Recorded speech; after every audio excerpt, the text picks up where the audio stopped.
Hello dear student, DVC classes में एक बार फिर से आप सभी का स्वागत। मैं रमन प्रकाश सिंह। आज हम डिस्कस करने वाले हैं चैप्टर नंबर 9, जिसका नाम है सम एप्लीकेशंस ऑफ ट्रिगोनोमेट्री, त्रिकोणमिति के कुछ अनुप्रयोग, जिसे हाइट एंड डिस्टेंस भी कहते हैं। तो चैप्टर नंबर 8 जो मेरा था इंट्रोडक्शन ऑफ ट्रिगोनोमेट्री, त्रिकोणमिति का परिचय, तो वहाँ जितना सारा फार्मूला हम पढ़े हैं वो फार्मूला यहाँ यूज होगा। तो ये जो चैप्टर नंबर 9 है, जिसे हाइट एंड डिस्टेंस भी कहते हैं, तो चलिए इसके बारे में थोड़ा सा जान लेते हैं कि ये क्या है। देखिए, यह एक टावर है। मान लीजिए कि यह एक टावर है। इस टावर का हम हाइट पता कर सकते हैं मैथ की मदद से, थोड़ा सा कैलकुलेशन करके। तो चलिए कैसे पता करेंगे। देखिए, ये एक ऑब्जर्वर है, प्रेक्षक। तो मुझे यहाँ टॉप पे देखना है, तो यहाँ से ये टॉप पे देखा, तो चलिए हम इसको स्केल की सहायता से मिला देते हैं। चलिए टॉप पे मिला दिए। अब ये प्रेक्षक, ये जो ऑब्जर्वर है, वो सीधी देखा इस तरह से यहाँ पे, तो सीधा देखा। तो चलिए इसको मिला दीजिए, यहाँ आ गया। अब देखिए इस पॉइंट से यहाँ तक इसको मिला दीजिए, तो यहाँ देखिए एक 90 डिग्री का एंगल बन गया है। अब यहाँ ये जो एंगल बना है उसको हम बोलते हैं उन्नयन कोण।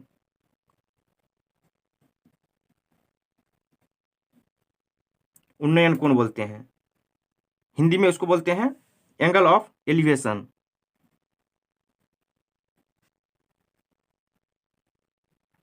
देखिए, अब यह प्रेक्षक जो है टॉप पे देख रहा है, तो ये जो लाइन गया है, ये स्ट्रेट लाइन, ये लाइन, इसको बोलते हैं दृष्टि रेखा। दृष्टि रेखा, इंग्लिश में लाइन ऑफ साइट। और ये जो लाइन है, यहां से ये जो सीधा देखा है, तो इसको हम बोल देते हैं हॉरिजेंटल लेवल।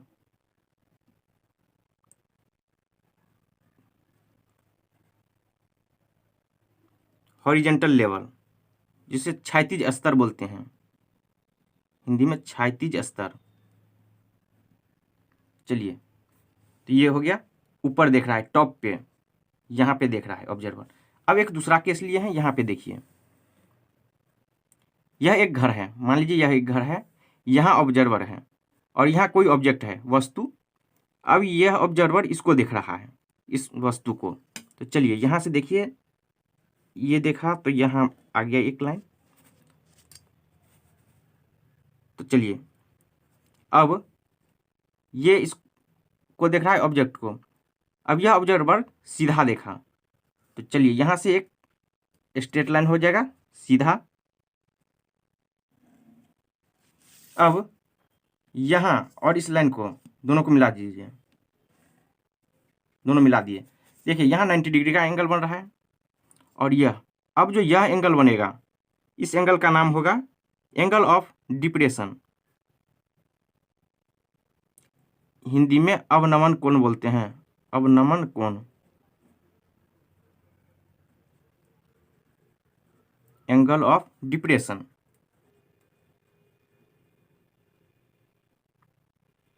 और फिर देखिए, यह ऑब्जर्वर सीधा जो देखा है, इसका नाम क्या हो जाएगा, हॉरिजेंटल लेवल।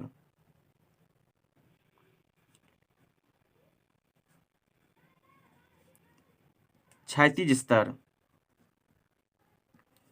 अब देखिए ऑब्जर्वर नीचे की ओर दिख रहा है, तो नीचे की ओर देखा, तो इसका नाम क्या हो जाएगा, ये दृष्टि रेखा है, जिसे इंग्लिश में बोलते हैं लाइन ऑफ साइट। चलिए देखिए, ऑब्जर्वर जब नीचे की ओर देखेगा तो उसे हिंदी में बोलते हैं अवनमन कोण, एंगल ऑफ डिप्रेशन। नीचे देखा तो डिप्रेशन। अब देखिए यहाँ ऑब्जर्वर ऊपर की ओर देख रहा है, ऊपर, यहाँ देखिए टावर पे, टॉप पे देख रहा है ऊपर, तो ये हो जाएगा उन्नयन कोण, जिसे एंगल ऑफ एलिवेशन बोलते हैं। एलिवेशन का मतलब उठाना, ऊपर की ओर उठ रहा है, देखिए। और यहाँ डिप्रेशन यानी घट रहा है, डिप्रेस हो रहा है। चलिए आगे कंटिन्यू करते हैं। अब चैप्टर नंबर 8 का थ्योरी थोड़ा देख लेते हैं, इंट्रोडक्शन ऑफ ट्रिगोनोमेट्री। जो भी हम बोले हैं कि त्रिकोणमिति का कुछ फार्मूला यूज होगा यहाँ पे। तो चलिए एक बार इसको हम रिकॉल करा देते हैं। चलिए ये देखिए, पंडित बद्री प्रसाद हर हर बोले, साइन कॉस टेन। साइन क्या होता है, पी बाई एच। पी होता है परपेंडिकुलर, एच होता है हाइपोटेन्यूस। देख लीजिए इस फिगर में, ये एक राइट एंगल ट्रायंगल है, ये 90 डिग्री, ये ए और ये सी। तो यहाँ देखिए साइन पी बाई एच यानी परपेंडिकुलर बाय हाइपोटेन्यूस, और ये बेस होता है।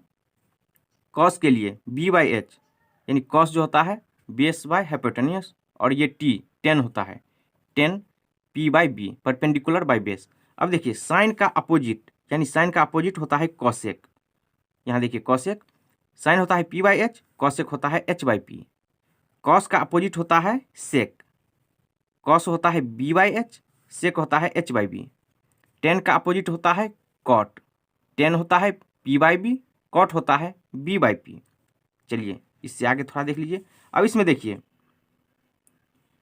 अगर साइन ए पूछेगा तो पी बाई एच यहाँ जो है। अब देखिए ये एंगल को रिप्रेजेंट करता है, अगर रहेगा साइन ए तो पी बाई एच, तो देखिए पी बाई एच यानी परपेंडिकुलर बाय हाइपोटेन्यूस, तो परपेंडिकुलर ये रहा, हाइपोटेन्यूस ये रहा। तो जब एंगल ए के बारे में रहेगा तब, अगर हम एंगल सी बोले तो देखिए ये जो एंगल ए हुआ तो इसके एडजेसेंट जो रहेगा वो हो जाता है बेस, और ये इस एंगल के सामने जो होगा अपोजिट ये होता है परपेंडिकुलर। जब हम एंगल सी के बारे में चर्चा करेंगे तो इसके अपोजिट ये देखिए ये हो जाएगा क्या, परपेंडिकुलर एंगल सी के केस में, और इसके एडजेसेंट ये हो जाएगा बेस। तो यहाँ देख लीजिए sine A P by H होता है परपेंडिकुलर बाय हाइपोटेन्यूस। जब एंगल ए के लिए लेंगे तो परपेंडिकुलर क्या हो जाएगा बी सी और हाइपोटेन्यूस ए सी, तो ये बी सी बाई ए सी।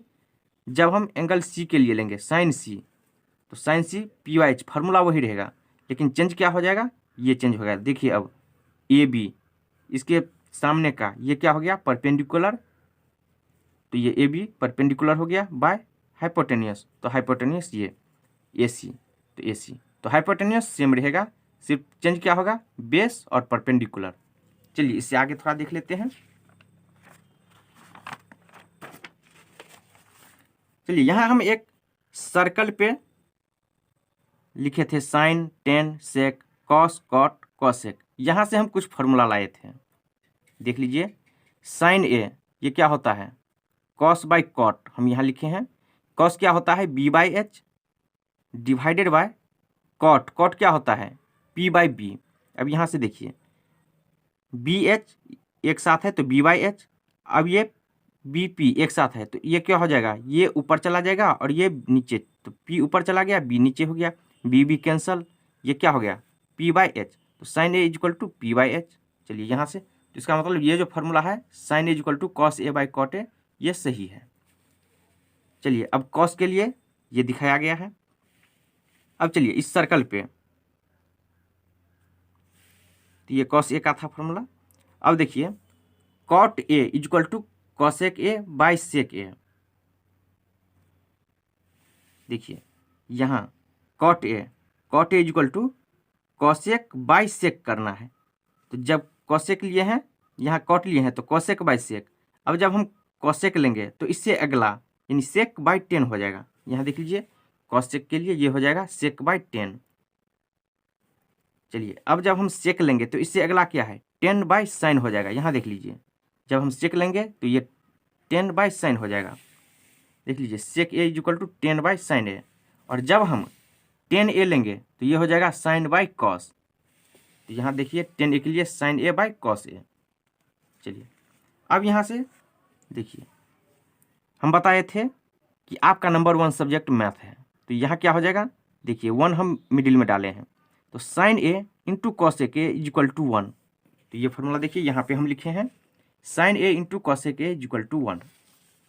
अब इसी तरह से 10 A into cot A equal to 1, sec A into cos A equal to 1 होता है। चलिए इससे आगे और चलते हैं। तो देख लीजिए ये फॉर्मूला हम यहाँ लिखे हैं 10 A into cot A equal to 1 और sec A into cos A equal to 1। अब देखिए कॉम्प्लीमेंट्री के बारे में हम चर्चा किए थे, तो ये कॉम्प्लीमेंट्री क्या होता है, तो जब दो कोण का योग 90 डिग्री होता है। देखिए ये राइट एंगल ट्रायंगल है, ये तो 90 डिग्री है, तो ये ए और सी ये दोनों मिलके क्या हो जाएगा 90 डिग्री। अगर ये 30 होगा तो ये 60 होगा, ये 40 होगा तो ये क्या कितना होगा 50, क्योंकि दोनों का सम 90 होना है। तो यहाँ से हम फार्मूला लाए थे, देखिए साइन, देखिए ये लिए थे 90 minus A is equal to cos A, ये फार्मूला होता है। तो हम इसको लाए थे प्रूफ कर थे। यहाँ देखिए sine 90 minus A is equal to A B divided by A C. इस एंगल के लिए क्या होता है, सामने का परपेंडिकुलर, ये हाइपोटेन्यूस, और एडजेसेंट ये बेस होता है। तो ये ए बी बाय ए सी, तो ए बी बाय ए सी, तो ये क्या होता है P by H, perpendicular by hypotenuse, perpendicular by hypotenuse. अब देखिए परपेंडिकुलर बाय हाइपोटेन्यूस, तो ये क्या हो गया साइन सी, तो साइन सी के लिए ये हो गया। तो चलिए यहाँ से sine 90 minus A is equal to cos A, ये प्रूफ हो गया यहाँ पे। अब देखिए यही फार्मूला है, sine 90 minus A is equal to cos A. तो यहाँ से देखिए कॉस ए के लिए क्या हुआ, आधार होता है डिवाइडेड बाय कर्ण, यानी बेस बाय हाइपोटेन्यूस। तो यहाँ से कॉस ए के लिए हम क्या लिखे हैं, ए बी बाई ए सी। तो यहाँ से देखिए ए बी बाई ए सी, ये कॉस ए के लिए हम लिखे हैं, तो ए बी बाई ए सी। तो ये क्या होगा इस एंगल के लिए, देखिए सी के लिए फिर से एक बार हम बता रहे हैं, सी के लिए ये क्या हो गया परपेंडिकुलर, और ये हो गया हाइपोटेन्यूस। तो ये किसके इक्वल होता है, इस केस के लिए। तो यहाँ पे साइन सी के लिए इक्वल हुआ, तो ये क्या हो गया sine 90 minus A equal to sine C. तो यहाँ पे देखिए साइन सी के बदला हम क्या लिख सकते हैं कॉस ए, तो वो लिखे हैं। तो चलिए इसी तरह से tan 90 minus A equal to होता है cot A, sec 90 minus A equal to cosec A. अब देखिए साइन और कॉस ये एक दूसरे का रिवर्स भी होता है, तो ये रिवर्स मतलब cos 90 minus A equal to sine A. यहाँ देखिए cos 90 minus A equal to sine A, tan 90 minus A equal to cot A है, इसका यहाँ देखिए reverse cot 90 minus A equal to tan A. और यहाँ देखिए sec 90 minus A equal to cosec A, इसका रिवर्स क्या होगा cosec 90 minus A equal to sec A. देखिए cosec 90 minus A equal to sec ए। चलिए आगे बढ़ते हैं।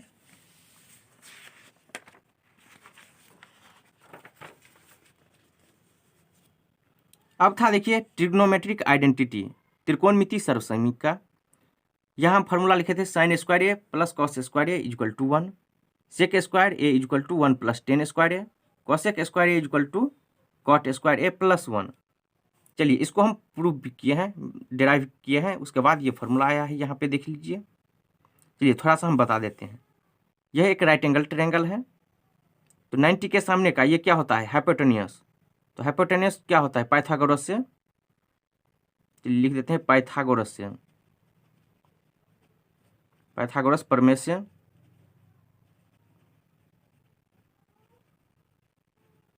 ये होता है क्या hypotenuse square equal to perpendicular square plus base square. तो यहाँ से ए सी स्क्वायर, ये पर क्या हुआ हाइपोटेन्यूस इक्वल टू यहाँ से ए बी बेस और बी सी क्या हुआ परपेंडिकुलर स्क्वायर। अब हम इस दोनों में डिवाइड किए हैं ए सी स्क्वायर से दोनों साइड। यहाँ देखिए A C square divided by A C square equal to A B square divided by A C square plus B C square divided by A C square. अब देखिए ये दोनों कैंसिल हो गया, 1 बचा। यहाँ से क्या इसका भी स्क्वायर है, इसका भी स्क्वायर, तो हम इसको अगर 2 का स्क्वायर डिवाइडेड बाई 4 का स्क्वायर है तो 2/4 का स्क्वायर लिख सकते हैं। तो इस तरह से यहाँ हम लिखे हैं। तो यहाँ देखिए 1 इक्वल टू यहाँ से ए बी बाई ए सी। चलिए फिगर में देख लीजिए ए बी बाय ए सी, ये क्या होता है बेस बाय हाइपोटेन्यूस, ये होता है कॉस, तो ये हो जाता है कॉस का स्क्वायर यहाँ है, plus B C bye A C, B C bye A सी यानी परपेंडिकुलर बाय हाइपोटेन्यूस, ये होता है साइन के लिए। तो यहाँ से क्या हो गया ये कॉस स्क्वायर, यहाँ से साइन स्क्वायर, तो यहाँ से 1 equal to cos square A plus sine square A. तो यहाँ देखिए हम डिराइव करके लाए हैं फार्मूला, तो sine square A plus cos square A equal to 1। अब देखिए sec square A equal to 1 plus tan square A. यहाँ हम दोनों साइड क्या ए बी स्क्वायर से भाग किए हैं यानी डिवाइड किए हैं, तो यहाँ से आ गया है sec square A equal to 1 plus tan square A. फिर हम डिवाइड किए हैं बी सी स्क्वायर से, इक्वेशन किस में फर्स्ट में देखिए इसी इक्वेशन में। तो यहाँ से मुझे cosec square A equal to cot square A plus 1 आ गया है। चलिए अब कंटिन्यू करते हैं आगे।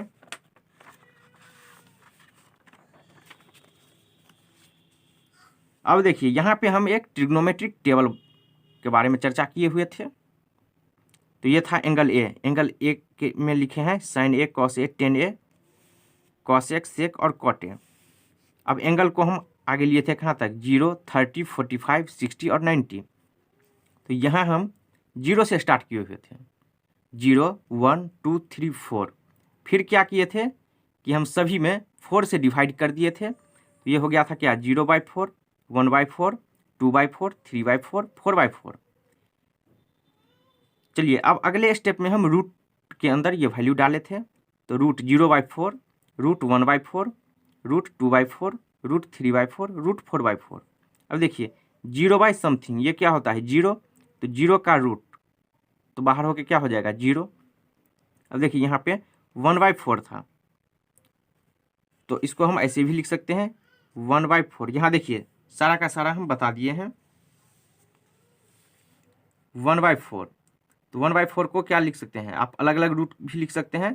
तो रूट 1/4 यहाँ से क्या होगा, 1 × 1 इसको लिख सकते हैं। तो जैसे ही पेयर रहा तो ये बाहर हो जाएगा। और रूट 4 इसको क्या लिख सकते हैं, 2 × 2 पेयर बना तो ये बाहर हो गया। तो ये क्या हो गया, 1/2। तो यहाँ देखिए क्या लिखे हैं, 1/2। अब इसी तरह से ये क्या है, 1/2 का रूट। तो यहाँ देखिए 1/2 का रूट। तो यहाँ देखिए 1 × 1 क्या होता है, 1। तो कोई दिक्कत नहीं। अब देखिए तो हम रूट सेपरेट किए हैं, तो यहाँ से √2, तो इसका तो पेयर बन नहीं रहा है, तो ये रूट में ही रहेगा। तो ये क्या हो जाएगा, 1/√2। यहाँ देखिए अगला में क्या है, 1/√2।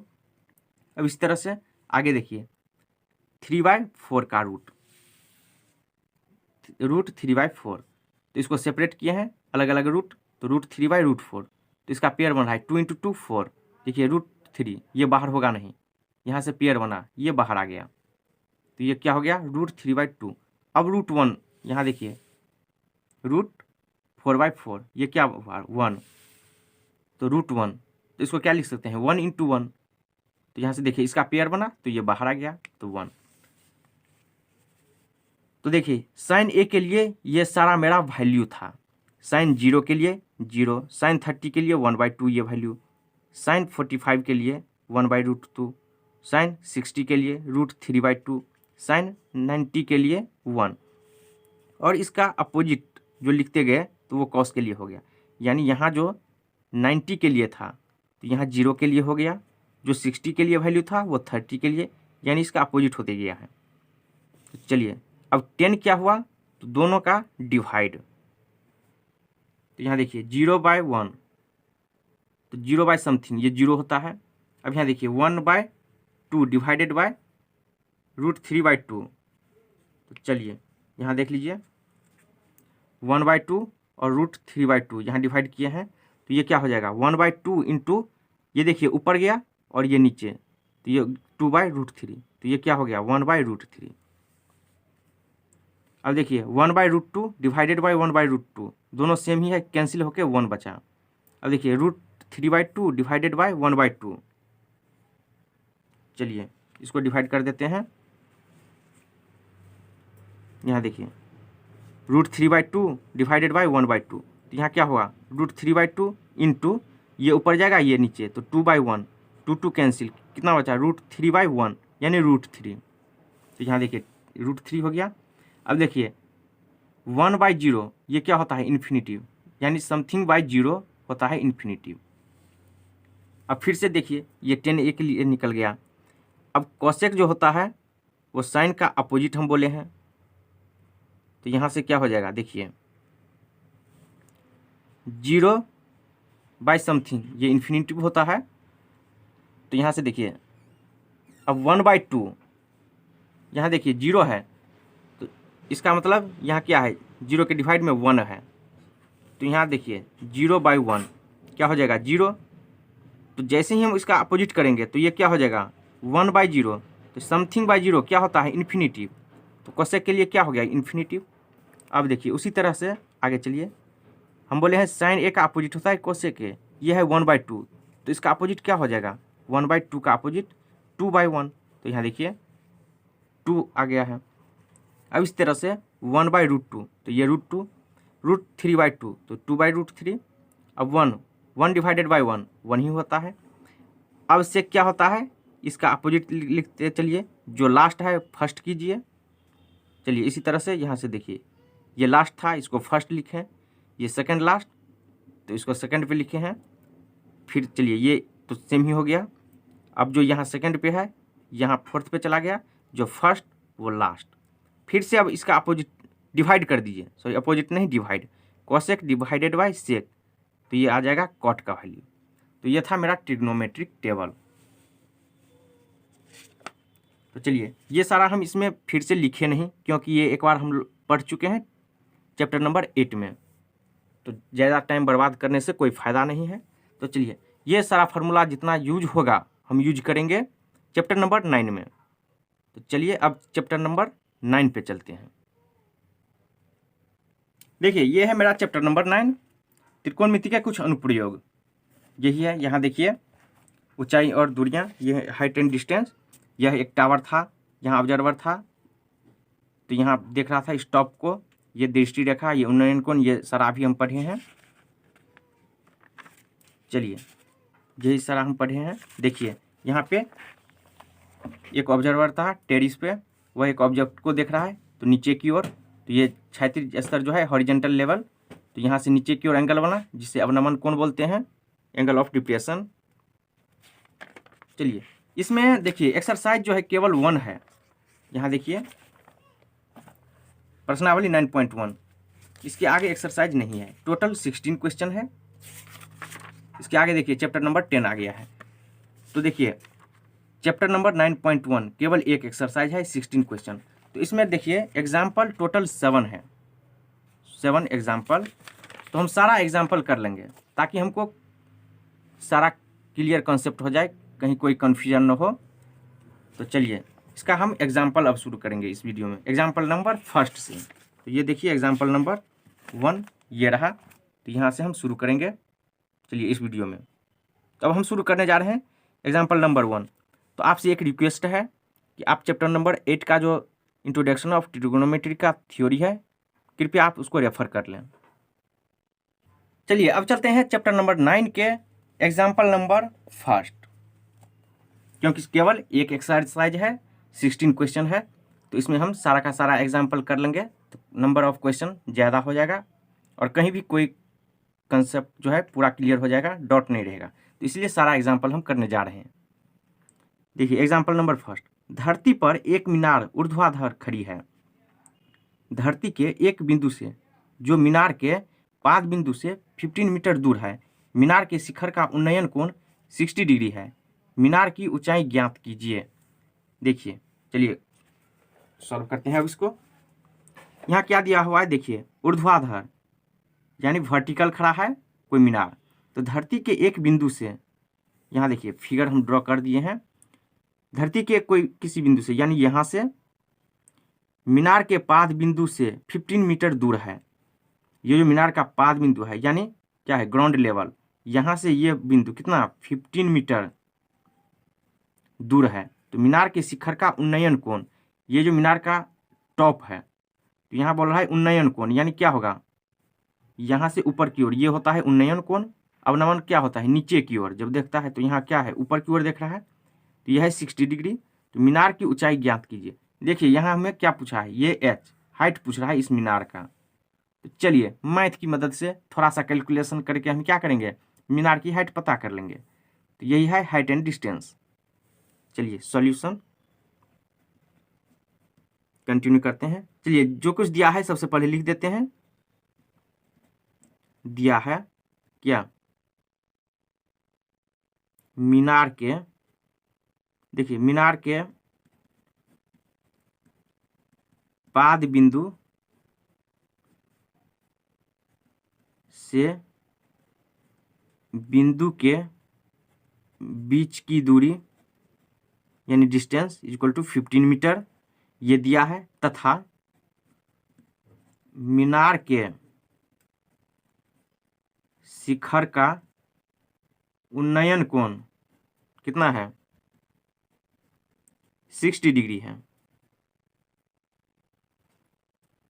तो लिख देते हैं माना कि टावर मीनार की ऊंचाई इक्वल टू कितना, h, ये हम h मान लिए हैं। चलिए अब कंटिन्यू करते हैं। यहाँ ए और बी के बीच क्या डिस्टेंस 15 है, h हम इसको फाइंड किए हैं टावर का हाइट। अब देखिए यह एक राइट एंगल ट्रायंगल यहाँ बन रहा है, देखिए ये 90 डिग्री है, 90 के सामने का ये हाइपोटेनियस होता है। अब इस एंगल के सामने का ये क्या हो जाएगा, परपेंडिकुलर, और ये बेस।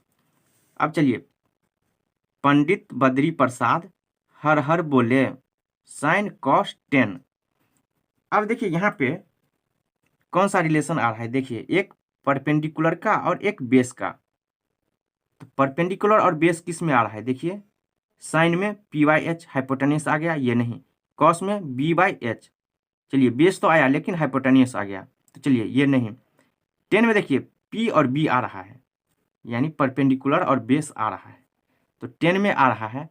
तो 10 का अपोजिट क्या होता है, कॉट, ये कॉट होता है, कॉस का ये सेक होता है अपोजिट, और साइन का कॉस सेक। तो चलिए हम ये 10 ले रहे हैं, 10 इक्वल टू क्या होगा, p/b। देखिए परपेंडिकुलर बाय बेस के रिलेशन में है यहाँ पे, तो हम 10 ले रहे हैं। 10 60 डिग्री इक्वल टू क्या होता है, 10 थीटा। तो यहाँ 10 थीटा के बदले क्या है 60 डिग्री, तो कोई दिक्कत नहीं है। 10 theta equal to p/b, p/b ये परपेंडिकुलर, परपेंडिकुलर क्या है bc, bc/b ये बेस होता है ab। तो यहाँ से 10 60 इक्वल टू bc, bc कितना है h, इसको हम h माने हैं, डिवाइडेड बाय ab, ab कितना है 15। चलिए अभी हम बोले थे ट्रिग्नोमेट्रिक टेबल, चैप्टर नंबर 8 का जो थ्योरी था वो यूज होगा, फार्मूला सब देख लीजिए यहाँ पे यूज हो गया। अब 10 60 डिग्री क्या होता है, यहाँ देखिए 10 60 के लिए √3। तो चलिए यहाँ लिख देते हैं √3 इज इक्वल टू h/15। अब यहाँ देखिए डिवाइड में कुछ नहीं है तो 1, तो यहाँ से क्या हो जाएगा √3 into 15 is equal to h into 1 तो h ही होगा। चलिए इक्वल, अब यहाँ देखिए इसको हम इस साइड, इसको इस साइड ले रहे हैं, तो क्या हो जाएगा, साइन में कोई परिवर्तन नहीं होगा, तो ये h इज इक्वल टू क्या हो जाएगा √3 इंटू 15। और यही मेरा आंसर हो गया। इसको ऐसे लिख सकते हैं h इज इक्वल टू 15√3। तो मुझे क्या पूछा था, मीनार की ऊंचाई, तो लिख देते हैं, इसलिए मीनार की ऊंचाई इज इक्वल टू 15√3 मीटर, क्योंकि यहाँ देखिए मीटर में दिया हुआ है, 5 बिंदु से ये डिस्टेंस मीटर में। देखिए अब चलते हैं सेकेंड मेथड। मेथड वही है, सिर्फ हम 10 के बदले कॉट लेंगे। देखिए आपके मन में यहाँ आया होगा कि बेस और परपेंडिकुलर का रिलेशन तो कॉट में भी होता है, तो चलिए ना अब कॉट लेके हम चलते हैं, कोई दिक्कत नहीं है। तो यहाँ से cot 60 degree is equal to क्या होगा, यहाँ क्या है 10 60 डिग्री p/b, तो ये कॉट 60 डिग्री क्या हो जाएगा b/p, तो यहाँ से b/p ये हो जाएगा, b यानी बेस क्या है ab, और परपेंडिकुलर bc, कॉट 60 ये क्या होता है, देखिए यहाँ पे 10 60 डिग्री √3, या डिवाइड में कुछ नहीं है तो 1, तो कॉट 60 ये क्या हो जाएगा 1/√3। चलिए देख लीजिए एक बार ताकि कंफ्यूजन न हो। कॉट 60 डिग्री देखिए कितना होता है 1/√3, तो चलिए यहाँ हम लिख देते हैं 1/√3 इज इक्वल टू ab कितना है 15/bc, परपेंडिकुलर bc को हम क्या माने हैं h, तो यहाँ से देखिए क्रॉस मल्टीप्लीकेशन, तो h इज इक्वल टू क्या हो जाएगा 15√3 आया, देखिए दोनों में सेम ही आया, यहाँ भी 15√3, यहाँ भी आया है 15√3। चाहे आप कॉट लीजिए या फिर 10 लीजिए, कोई फर्क नहीं पड़ने वाला है। लिख देते हैं, इसलिए मीनार की ऊंचाई इज इक्वल टू 15√3 मीटर, आ गया आंसर। तो चलिए अब हम जो सॉल्व करेंगे अगला क्वेश्चन, उसमें हम सिर्फ एक ही मेथड लेके चलेंगे, दूसरा नहीं, क्योंकि देखिए यहाँ पे दोनों का आंसर सेम आया है, जब हम 10 60 लिए हैं और जब कॉट 60 लिए हैं, तो हम सिर्फ एक लेके चलेंगे। तो चलिए अब चलते हैं सेकंड एग्जाम्पल पे। एग्जाम्पल नंबर 2 देखिए। एक बिजली मिस्त्री को एक 5 मीटर ऊंचे खंभे पर आ गई खराबी की मरम्मत करनी है। मरम्मत का काम करने के लिए उसे खंभे के शिखर से 1.3 मीटर नीचे एक बिंदु तक वह पहुंचना चाहती है। देखिए आकृति 9.5। ये रहा, ये सीढ़ी है और ये मैकेनिक। यहाँ तक पहुंचने के लिए प्रयुक्त सीढ़ी की लंबाई कितनी होनी चाहिए जिससे कि क्षैतिज से 60 डिग्री के कोण से झुकाने पर वह अपेक्षित स्थिति तक पहुंच जाए। और यह भी बताइए कि खंभे का पाद बिंदु कितनी दूरी पर सीढ़ी के पाद बिंदु से होना चाहिए। यहाँ आप √3 = 1.73 ले सकते हैं। तो चलिए हम इसको समझा देते हैं कि कहना क्या चाह रहा है क्वेश्चन। देखिए यह एक फिगर है, तो यहाँ ये जो वायर है, तो यहाँ पे कोई खराबी आ गया है, तो मैकेनिक को ये वायर ठीक करना है। अब सीढ़ी को यहाँ वायर से तो नहीं लगा सकता है, ऐसे तो नहीं लगा देगा, तो यह खंभा पर लगाया है थोड़ा सा नीचे, लेकिन कितना ये दिया हुआ है, ये दिया है 1.3, ये दिया हुआ है 1.3। ये जो क्या है, सीढ़ी जो लगाया गया है और वायर से नीचे ये 1.3 दिया हुआ है। टोटल ये डिस्टेंस यहाँ से यहाँ तक का ये है 5 मीटर। ये 5 मीटर खंभा का हाइट ये दिया हुआ है। अब देखिए यहाँ पे ये मैकेनिक सीढ़ी पे चढ़ रहा है इसको वायर को ठीक करने के लिए। अब कह रहा है कि सीढ़ी को ये जो है 60 डिग्री के कोण से झुका रहा है, यहाँ तक देखिए 60 डिग्री के कोण पे झुका रहा है, तो ये जो एंगल होगा ये 60 डिग्री होगा। तो अब मुझे कह रहा है ये डिस्टेंस फाइंड करने के लिए खंभा और ये सीढ़ी का पाद बिंदु। देखिए क्या कह रहा है, देख लीजिए आप।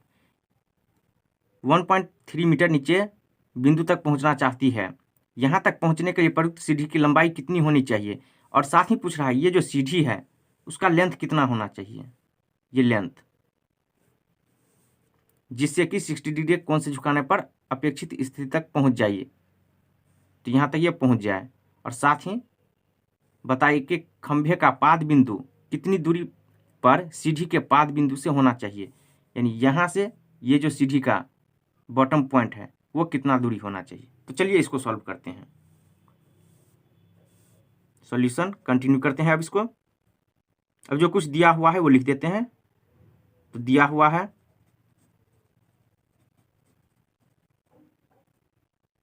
कितना, खंभे की ऊंचाई इक्वल टू कितना दिया हुआ है 5 मीटर, तो ये दिया हुआ है।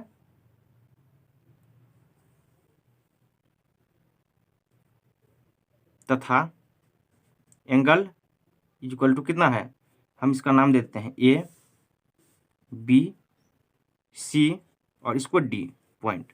तो angle B equal to 60 degree. चलिए हम इसका नाम दे दिए हैं angle B equal to 60 degree. अब मुझे क्या फाइंड करना है, मुझे ये फाइंड करना है ये सीढ़ी की लंबाई और ये डिस्टेंस। तो इसको हम x मान लें या h मान लें, चलिए हम रहने नहीं देते हैं, कुछ भी नहीं लेट करते हैं, कंटिन्यू करते हैं। अब देखिए ये तो हाइट दिया हुआ है और ये मुझे फाइंड करना है। तो चलिए इस राइट एंगल ट्रायंगल में ये देखिए यहाँ से इस राइट एंगल ट्रायंगल में ये कितना हो जाएगा, ये क्या हो जाएगा 5 - 1.3। तो 5 - 1.3 ये क्या हो जाएगा 5.0, तो ये हो जाएगा 7। तो यहाँ से एक गया 4 - 1 3, ये 3.7 हो जाएगा, क्योंकि ये रेस्ट कितना बचा है 1.3। अब टोटल ऐड करिए तो 7 + 3 0 और 1 + 3 4 + 1 5, ये 5.0 आ रहा है। तो चलिए सही है, ये 3.7। अब हम इसमें क्या लगाएं, साइन कॉस टेन। देखिए ये परपेंडिकुलर है और ये मुझे फाइंड करना है ए बी। तो चलिए हम यहाँ लगा रहे हैं क्या, साइन।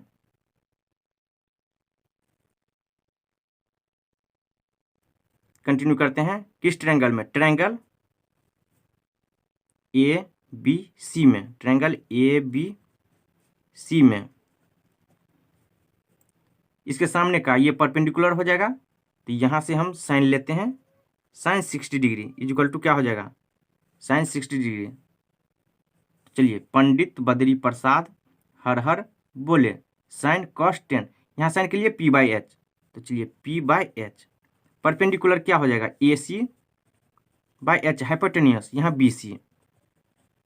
साइन 60 कितना होता है, चलिए टेबल में दिखा देते हैं। साइन 60 के लिए कितना, √3/2 इज इक्वल टू AC, यहाँ से AC कितना है 3.7 डिवाइडेड बाई BC। यहाँ से क्रॉस मल्टीप्लिकेशन कर दीजिए, तो ये √3 BC is equal to 3.7 into 2। अब यहाँ से क्या हो जाएगा, BC इज इक्वल टू कितना होगा 3.7 इंटू 2/√3, ये √2 नहीं, √3। तो BC यहाँ से कितना हो जाएगा 3.7 इंटू 2 डिवाइडेड बाई √3। अब देखिए √3 का वैल्यू मुझे लेना है कितना, 1.73, ये मुझे लेना है। तो यहाँ से चलिए कंटिन्यू करते हैं आगे, 3.7 इंटू 2 डिवाइडेड बाई कितना 1.73 BC। तो यहाँ से BC कितना हो जाएगा, BC इक्वल टू आपका हो जाएगा 4.28 के लगभग अप्रॉक्स। चलिए हम ये लिख दिए हैं अप्रॉक्स। तो BC यहाँ से ये मुझे निकल गया है, ये मुझे फाइंड हो गया है कितना 4.28 ले रहे हैं, ये यहाँ से यहाँ तक का मुझे मिल गया है। अब ये फाइंड हो गया है, तो इसकी मदद से हम ये AB फाइंड कर सकते हैं। तो चलिए अब इसी ट्रायंगल में, ट्रायंगल ABC में cos 60, देखिए ये और ये, तो इसमें क्या होता है हाइपोटेनियस और बेस, किस में cos के लिए। तो यहाँ से cos 60 degree is equal to क्या हो जाएगा B/H, AB/AC, AB/AC। तो यहाँ से देखिए AB ये मुझे फाइंड करना है, और AC अभी अभी निकाले हैं, AB/AC नहीं, यहाँ देखिए हाइपोटेनियस क्या है BC, ये BC है। तो BC कितना है, अभी अभी निकाले हैं 4.28। तो यहाँ से cos 60 कितना होता है देख लीजिए, cos 60 इक्वल टू होता है 1/2, ये हो जाएगा 1/2 इज इक्वल टू AB, ये मुझे फाइंड करना है, बाय 4.28 क्रॉस मल्टीप्लिकेशन कर दीजिए, तो 1 इंटू 4.28 सेम ही रहेगा, तो 4.28 इज इक्वल टू 2AB, या AB इज इक्वल टू क्या हो जाएगा 4.28 डिवाइडेड बाई 2, ये क्या हो जाएगा 2 से डिवाइड कर दीजिए 2.14, ये 2.14 अप्रॉक्स, तो अप्रॉक्स यही आंसर हो जाएगा। तो देखिए ये जो AB है, तो अभी जो कह रहा था वो लिख देते हैं। तो चलिए चूंकि नहीं, इसीलिए सीधी की लंबाई कितना हो जाएगा BC, ये सीधी की लंबाई ये 4.28, ये 4.28 मीटर, और तथा क्या कर रहा था खंभे और सीधी की पाद बिंदु के बीच की दूरी इक्वल टू ये AB, ये डिस्टेंस है कितना 2.14 मीटर, आंसर। और क्वेश्चन नंबर 2 कंप्लीट हो गया। चलिए देख लीजिए, अब चलते हैं क्वेश्चन नंबर 3 पे। एग्जाम्पल नंबर 3 देख लीजिए। 1.5 मीटर लंबा एक प्रेक्षक एक चिमनी से 28.5 मीटर की दूरी पर है। उसकी आंखों से चिमनी के शिखर का उन्नयन कोण 45 डिग्री है। चिमनी की ऊंचाई बताइए। ये देखिए फिगर है, ये ऑब्जर्वर है, ये टॉप को देख रहा है, तो एंगल कितना 45 का बन रहा है। ये टॉप देखा और साथ ही हॉरिजेंटल, तो इस दोनों के बीच का एंगल कितना है 45 डिग्री। तो उन्नयन कोण को इंग्लिश में क्या बोलते हैं, एंगल ऑफ एलिवेशन। तो अब मुझे पूछ रहा है कि टावर का हाइट कितना हो जाएगा। तो यहाँ देखिए इस ट्रायंगल में कौन सा DEA में ये निकल जाए तो क्या यही हाइट हो जाएगा, नहीं, ये हाइट नहीं होगा। ये अगर निकला तो यहाँ से E और A के बीच का डिस्टेंस, साथ ही मुझे ऐड करना होगा क्या, ये ऑब्जर्वर का हाइट। तो ये हाइट ऐड करेंगे तब ये टोटल टावर का हाइट आ जाएगा। तो चलिए क्वेश्चन को सॉल्व करते हैं। तो अब जो कुछ दिया हुआ है वो लिख देते हैं। ये एंगल कितना है 45 डिग्री, ये टावर है चिमनी। तो चलिए जो कुछ दिया हुआ है लिख देते हैं। दिया है प्रेक्षक की ऊंचाई यानी हाइट ऑब्जर्वर का 1.5 मीटर तथा प्रेक्षक और चिमनी के बीच की दूरी distance between observer and chimney is equal to 28.5 metre और शिखर का उन्नयन कोण इक्वल टू 45 डिग्री है। ये एंगल दिया हुआ है, ये कितना है, ये हाइट नहीं पता है। ऑब्जर्वर का हाइट मुझे दिया हुआ है 1.5 मीटर और ये डिस्टेंस मुझे दिया हुआ है 28.5 मीटर, ये दिया हुआ है। तो चलिए इसको हम मान लेते हैं, कुछ मान लेते हैं। ए बी सी डी और ई हम इस पॉइंट का नाम दे दिए हैं, कोई दिक्कत नहीं। चलिए कंटिन्यू करते हैं। अब यहाँ देखिए ये मुझे दिया हुआ है, ये हाइट मुझे पता करना है। तो यहाँ से देखिए ये जितना होगा वही क्या हो जाएगा इसका लंबाई, क्योंकि इसके पैरेलल भी है और इक्वल भी। तो यहाँ से लिख देते हैं चूंकि C B is equal to क्या हो जाएगा D E is equal to 28.5। तो अब किस ट्रायंगल में ई डी ई ए में, तो अब समकोण लिख देते हैं क्योंकि राइट एंगल ट्रायंगल है। तो अब समकोण त्रिभुज, समकोण ट्रायंगल किस में, ए ई डी में। चलिए ये है 28.5, ये मुझे फाइंड करना है, एंगल पता है। इस दोनों में रिलेशन कौन सा, साइन कॉस या टेन। साइन कॉस में हाइपोटेन्यूस आता है लेकिन टेन में हाइपोटेन्यूस नहीं आता है। तो यहाँ क्या हो जाएगा 10 45 डिग्री इज इक्वल टू, चलिए देख लीजिए, पंडित बद्री प्रसाद हर हर बोले साइन कॉस 10। साइन में देखिए हाइपोटेन्यूस आ रहा है, कॉस में हाइपोटेन्यूस आ रहा है, 10 में नहीं आ रहा है। 10 क्या होता है पी बाई बी। तो 10 45 degree P by B, perpendicular क्या है A E by B base D E. चलिए 10 45 कितना होता है देख लीजिए, 10 45 इज इक्वल टू होता है 1। तो यहाँ से ये 1 डिवाइड में कुछ नहीं तो 1, कोई फर्क नहीं पड़ेगा, इक्वल टू ए ई, ये मुझे फाइंड करना है, डिवाइडेड बाय डी ई, ये 28.5। यहाँ से ए ई कितना हो जाएगा, देखिए क्रॉस मल्टीप्लीकेशन कर दीजिए। तो यहाँ से 1 into A E equal to 28.5 ये मीटर में। तो ए ई मुझे मिल गया कितना 28.5, ये आ गया यहाँ से यहाँ तक 28.5। चलिए अब ये ऐड करेंगे तब टावर का हाइट मिल जाएगा। तो अब लिखते हैं इसीलिए चिमनी की ऊंचाई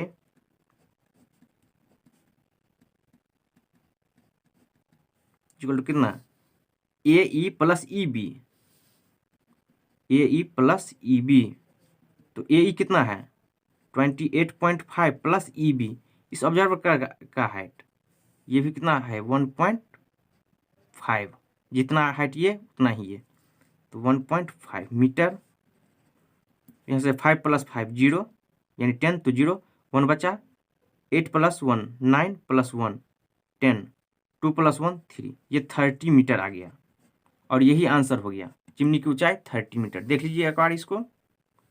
तो क्वेश्चन नंबर 3 हो गया, यानी एग्जाम्पल नंबर 3। अब जो बाकी का एग्जाम्पल है 4 5 6 और 7 इसको करेंगे कंटिन्यू अगले वीडियो में। तो धन्यवाद। कैसा लगा आज का क्लास, अच्छा लगा होगा तो लाइक शेयर कमेंट और सब्सक्राइब जरूर कीजिए। धन्यवाद। कंटिन्यू करते हैं अगले वीडियो में।